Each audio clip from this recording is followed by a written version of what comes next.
नैनं छिन्दन्ति शस्त्राणि नैनं दहति पावका न चैनं क्लेहयन्त्यापो न शोषयति मारुतः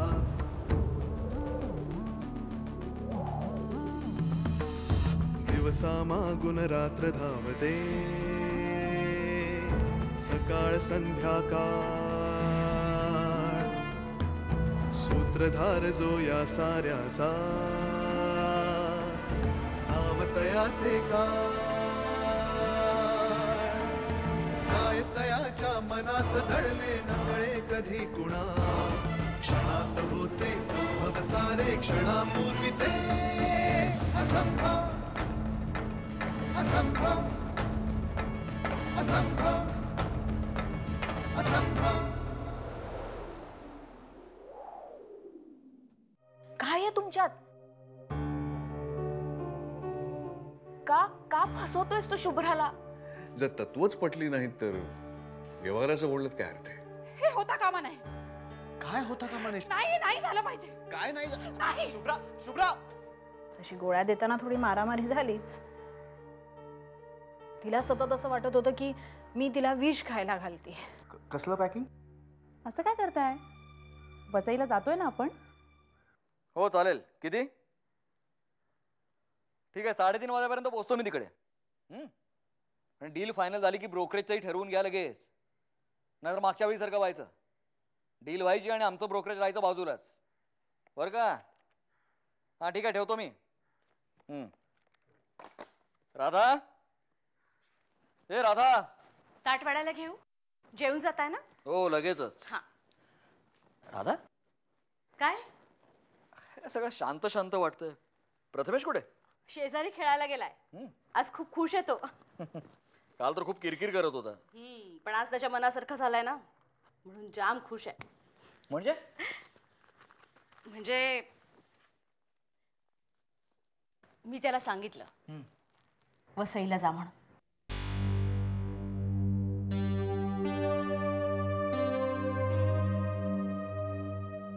मी नको म्हणालो होतो ना. माहितीये मला. तरीही हे बघा मला माहितीये आत्ताची आपली परिस्थिती खूप कठीण आहे. आपल्याला खूप प्रॉब्लेम्स आहेत. पण मला सांगा त्याच्याशी प्रथमेशचा काय संबंध? लहान आहे तो. हेच तर त्याचं वय आहे. हसण्याचं खेळण्याचं फिरण्याचं मस्ती करण्याचं हट्ट करण्याचं. आणि त्याचा हट्ट आपण नाही पुरवणार तर कोण पुरवणार सांगा ना. पण हे बघा प्लीज माझं ऐका. मी त्याला हो म्हणून सांगितलं ना तेव्हा इतका खुश झाला तो. त्याच्या चेहऱ्यावरचा तो आनंद पाहिला आणि एका क्षणात मी आपले सगळे प्रॉब्लेम्स विसरून गेले.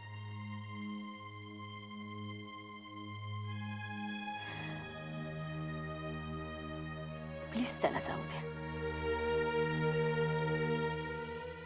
हे बघा तुम्हाला जे काही बोलायचं ते मला बोला ना. माझ्यावर रागवा. पण आता त्याला नाही नका म्हणून. विसरूनच गेलो होतो मी.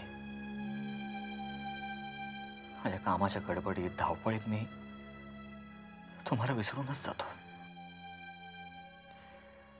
स्वतःमध्येच इतका अडकून जातो ना की तुम्हा दोघांच्याकडे दुर्लक्षच होतं माझं.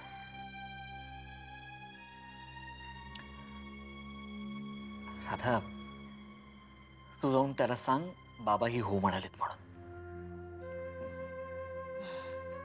आणि त्याला सांग मस्ती करायची नाही म्हणून. तुम्ही नका हो काळजी करू. शुभ्रा आहे ना त्याच्या बरोबर. अरे चल तू पानं घे ना. हो.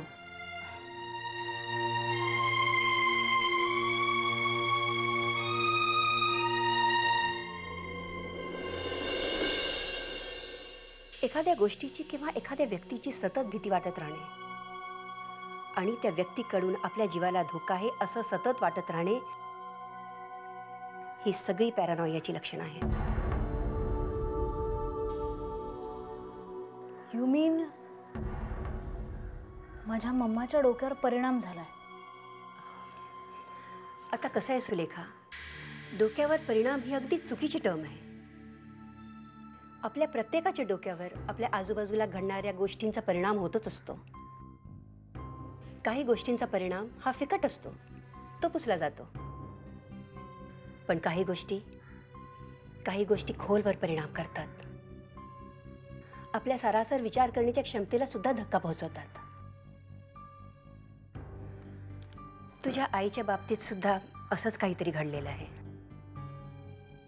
ती गोष्ट कुठली असू शकते हे आधी तपासायला हवं आणि मग त्याच्यावर कुठला इलाज केला जाईल ते ठरवूया.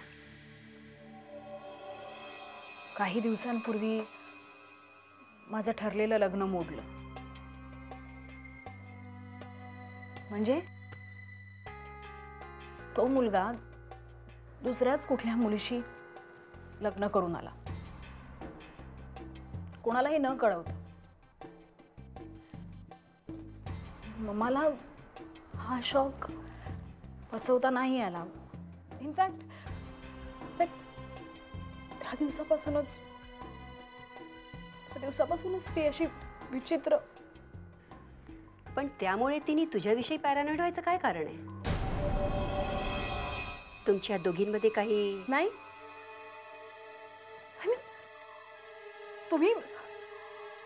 तुम्ही असं काय बोलताय डॉक्टर? अहो, आई आहे ती माझी. जीवापेक्षा जास्त जपते मी तिला आणि she is the only one I have. आणि मी हे असं कसं? I don't believe this. Relax. मला असं काहीही सुचवायचं नाहीये. We are just probing for the cause. Don't get excited please. Please have water.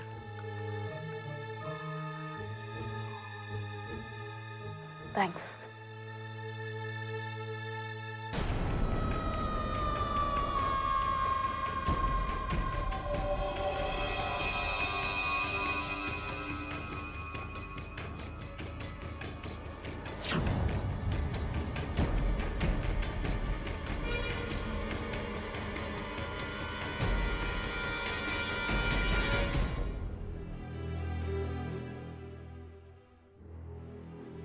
अरे बाळ,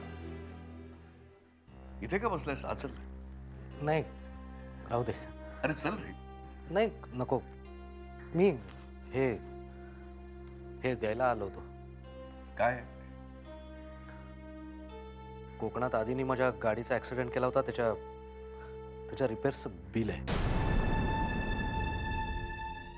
बाळ,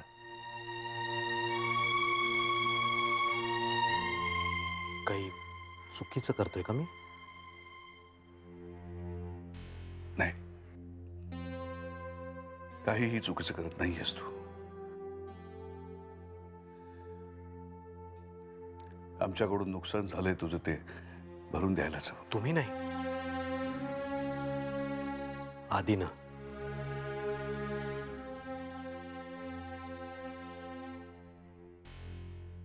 खरं तर हे तुझ्यापर्यंत येऊ द्यायचंच नव्हतं मला. पण प्रिया म्हणाली की आधी बाहेर गेलाय,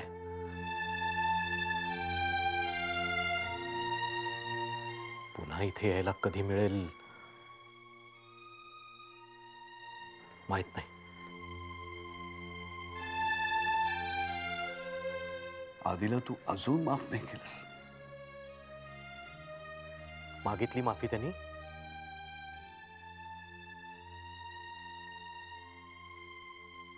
लग्न होऊन इतके दिवस झाले, एक फोन करावा असा वाटला त्याला मला.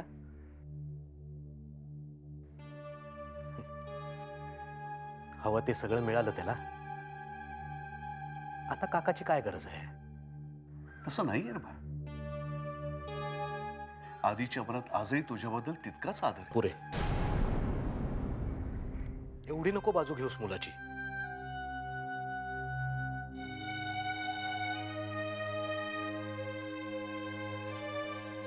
हे बघ, तुझ्याबद्दल मला काहीच म्हणायचं नाही. तुझ्याबद्दल कुठलीही अडी नाहीये माझ्या मनात. तू तर देव आहेस माझा.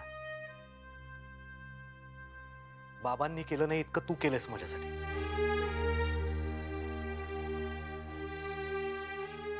आज मी जो काही आहे तो तो फक्त तुझ्यामुळे.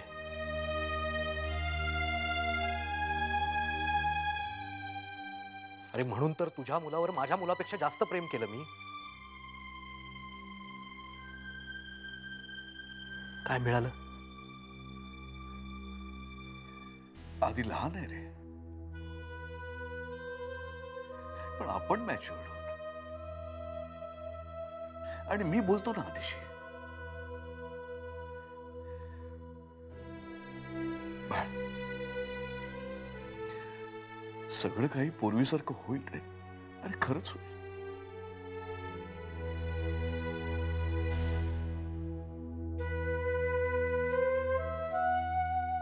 दादा, एकदा धागा तुटला ना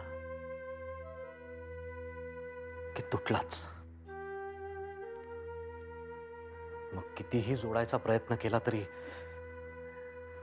कुठे ना कुठे गाठ उरतेच.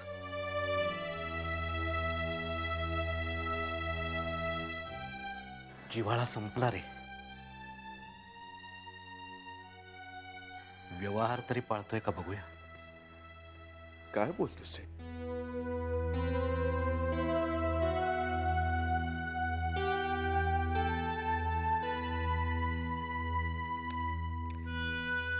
बाळ,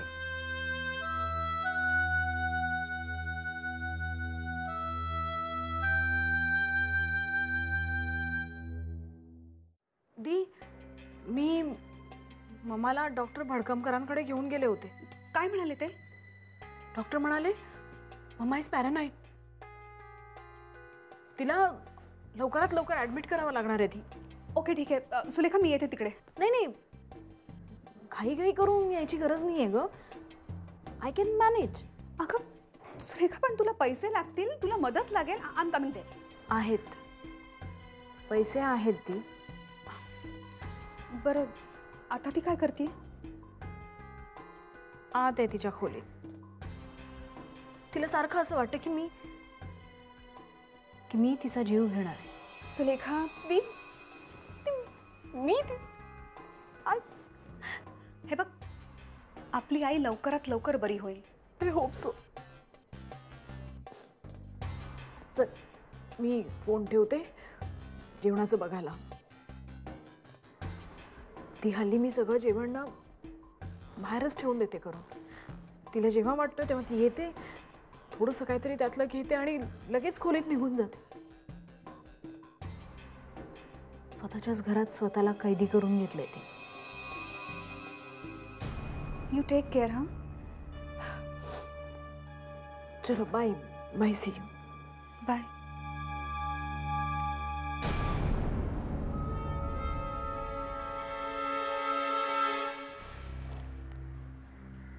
नको काळजी करूस, होईल सगळं व्यवस्थित. कंटाळा आलाय मला या वाक्याचा. विश्वासच उडालाय माझा. एक संपतं तर दुसरं येतं. बाळ काकाला दुखावलाय ना मी. त्यालाच काय अनेकांना दुखावलंय मी.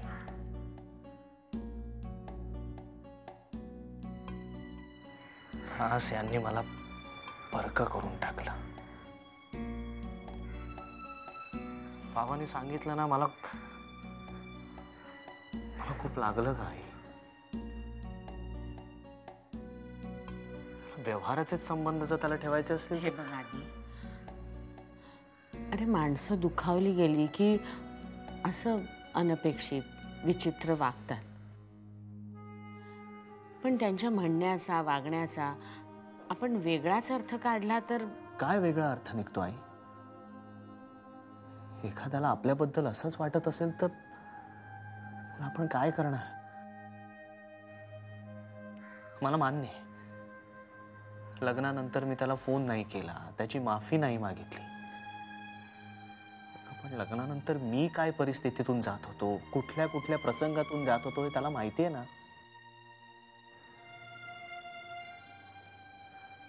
मला इतकंच माहिती आहे.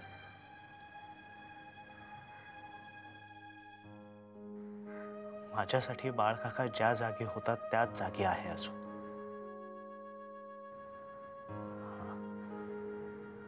तर त्याच्यासाठी मी त्याच्या नजरेतून पडलोय कदाचित. पण आई, आपली माणसं इतक्या लवकर परकी होतात का ग?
मालक, मालक, मंडळी आलीत.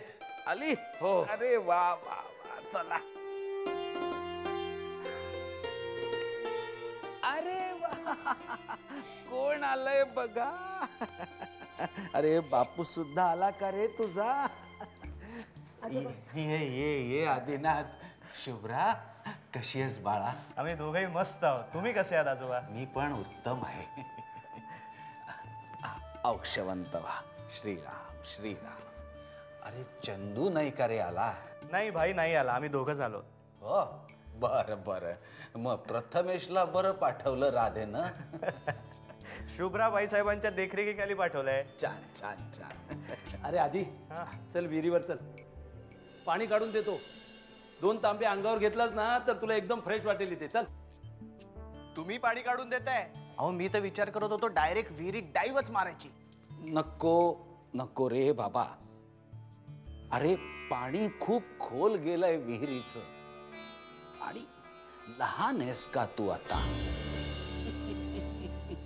लहानपणी तू आणि चंदू केवढा दंगा करायचात विहिरीवर. हो हो, मला आठवत आहे ना. एकदा ना भाईने लहानपणी माझ्या अंगावर वेल टाकली होती आणि पाणसाप करत ओरडत सुटला होता. ती शेवटची वेळ. त्या दिवसानंतर मी विहिरीत कधी उतरल्याचं मला आठवत नाहीये. बघ, आणि आता तू विहिरीत सूर मारायच्या गोष्टी करत होतास. हातपाय तोंड धुवून घ्या, 2 घास खा आणि मग देवळात जाऊन या दर्शनाला. आता एवढ्या रात्री? अरे उत्सवाचे 10 दिवस 24 तास उघडं असतं देऊळ.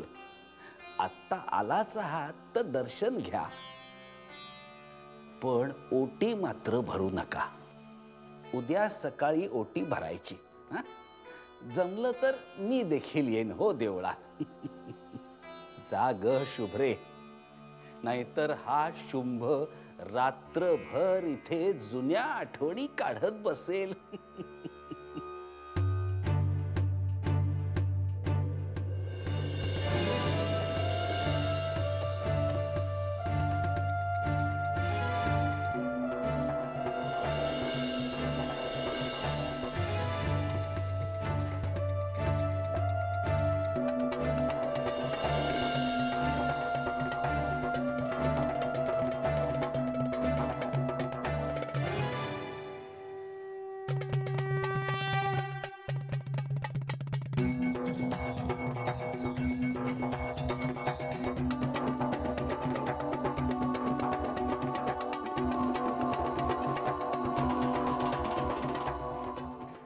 विदेशात पळून जातात आणि मग गावाकडच्या जुन्या आठवणी सतावतात.